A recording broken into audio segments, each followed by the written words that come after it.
I've gotten kind of used to this form. I like it a little bit because it's got some information. Or say you can enter their vessel name, J in the herbivore. You're going to asking price. Now area. I put Cordova, but this should not appear on the website, but only accessible through the admin, so you can be more specific. And this one here, the location would be more of a general idea, because you could say it's somewhere in Alaska, or you could say it's in Bristol Bay, or hell, who knows, maybe it's down in California. Uh, how to show. This one's been since most of the time I'm putting this information in under my own name, I put the client's name there so I'll know whose it is after I go through so many of them. The state registration, this could be like your WN numbers, your C California state numbers. The fisheries numbers is typically a totally different thing. It's the fisheries that issue you special numbers, and of course the U.S. Coast Guard. If you have a documented boat, it would go here. Those numbers. Now this is a little confusing because it says please enter main category.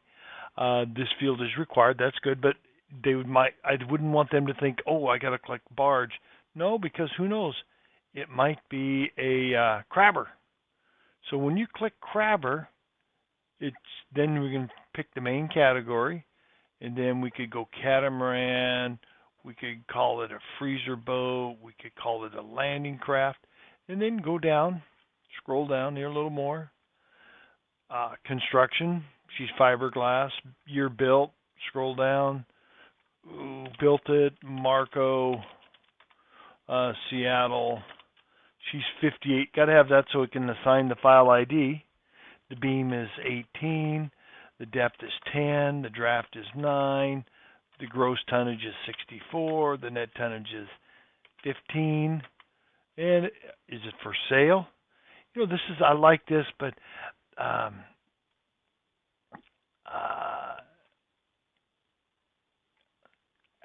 for future use for me as the admin, I'd want to go in there and be able to flag it. Oh, it's discounted to a blowout. I wouldn't archive it. If it was archived, it wouldn't show up anymore.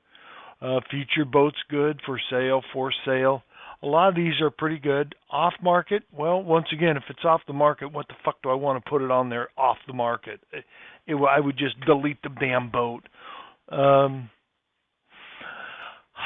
Offer accepted, offer pending. I'm still vacillating with those. But I do like my smoking deal. I like that to show up there, bright red, whatever.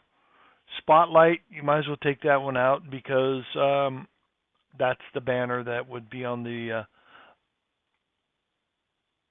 Oops. Well, we're not going to see it on this one. It would have shown up right here. Here, we'll go to this one.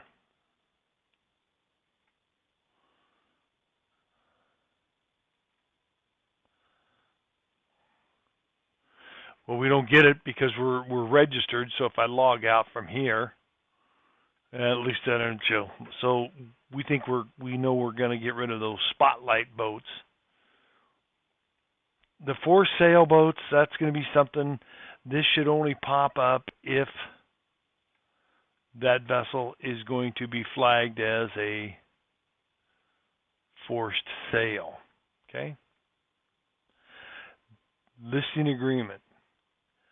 This item here, 3, 5, and prearrange, has to be clicked before they can proceed. And typically, what I'd like to have done is if they go, oh, well, the 3%, then they would get a 3% listing agreement. It would just pop up, and the nice part would be is if it could populate from this information that we put in here, the vessel name, the asking price, this official number. We already know who the seller is because he's the one that's putting it in there. So the boilerplate listing agreement would then populate this. And if they go 3% or 5%, they would just digitally sign it.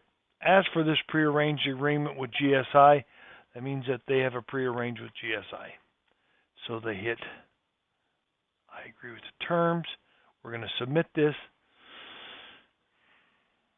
And of course it fucks up and goes to this program. This funnels right to this page here. So now I got to go back to boats I'm selling, and this is why there's 55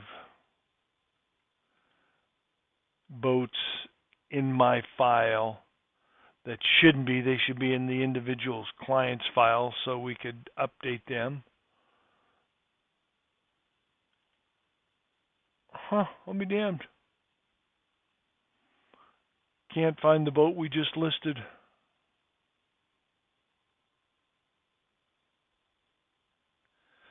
Pisses me off.